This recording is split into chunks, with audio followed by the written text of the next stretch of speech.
ये वो लम्हा था जब दुनिया ने राहत की सांस ली थी।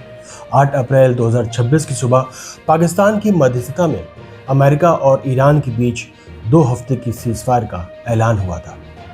उसी खुशी में बैरूत की सड़कों पर बेघर हुए लोग अपना सामान पाने लगे थे।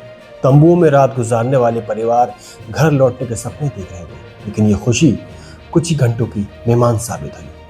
इजराइल की फौज ने लेबनान पर अपना अब तक का सबसे भयंकर हमला कर दिया और ईरान के साथ सीज फायर की खुशी पल भर में दहशत में तब्दील हो गई। मीडिया की रिपोर्ट्स के मुताबिक 50 लड़ाकू विमानों और करीब 160 बमों के साथ किया गया यह हमला बैरूत की घनी आबादी वाले इलाकों पर सुबह के वक्त में बिना किसी वार्निंग के बरसा।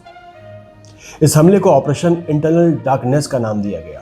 लेबनान की सिविल डिफेंस के मुताबिक कम से कम 254 लोग मारे गए, 1165 से ज्यादा जख्मी हुए हैं।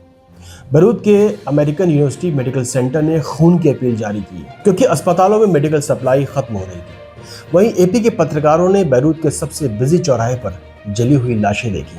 अब ऐसा क्या हुआ जो इजराइल ने हमला किया? यहीं से शुरू होती है असली कहानी की पेचीदगी।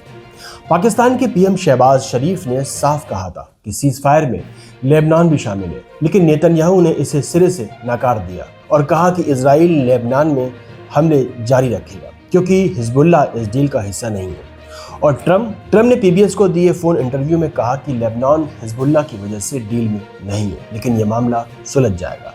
ये बात उन्होंने खुद कही थी। यानी एक तरफ पाकिस्तान की मध्यस्थता, दूसरी तरफ ट्रम्प और नेतन्याहू का नया पैतरा। ये वही ट्रम्प है जिन्होंने कल रात कहा था कि अगर डील नहीं हुई तो एक पूरी सभ्यता मिट जाएगी, और आज वही आदमी लेबनान को अलग बता रहे हैं। वहीं ईरान ने इस पूरे हादसे पर कड़ा प्रतिरोध किया है। IRGC ने साफ चेतावनी दी है, अगर लेबनान पर हमले तुरंत नहीं रुके तो हम अपना फर्ज अदा करेंगे और जवाब देंगे। ईरान के विदेश मंत्री अब्बास अगारची ने एक्स पर लिखा, सीज फायर की शर्तें साफ हैं, अमेरिका को चुनना होगा, सीज फायर या इजराइल के जरिए जंग, दोनों एक साथ नहीं चल सकते।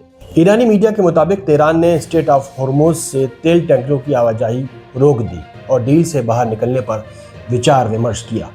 ईरान के संसद स्पीकर मोहम्मद बाकर गलीबाफ ने कहा कि अमेरिका ने एक बार फिर अपने वादे तोड़े हैं और सीज फायर की 10 शर्तों का उल्लंघन किया है, जिसमें लेबनान पर जारी हमले, ईरानी आसमान में बिना इजाजत ड्रोन भेजना और परमाणु यूरेनियम बनाने से रोकना, ये 3 बड़े उल्लंघन शामिल हैं।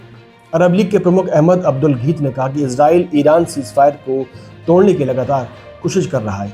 फ्रांस की राष्ट्रपति मैक्रोन ने ट्रम्प और ईरानी राष्ट्रपति से बात की और कहा कि सीज फायर में लेबनान को भी शामिल होना चाहिए। ये पूरा मंजर एक कड़वी सच्चाई बयान करता है। जब बड़ी ताकतें सौदे करती हैं तो छोटे मुल्कों की जमीन पर खून बहता है।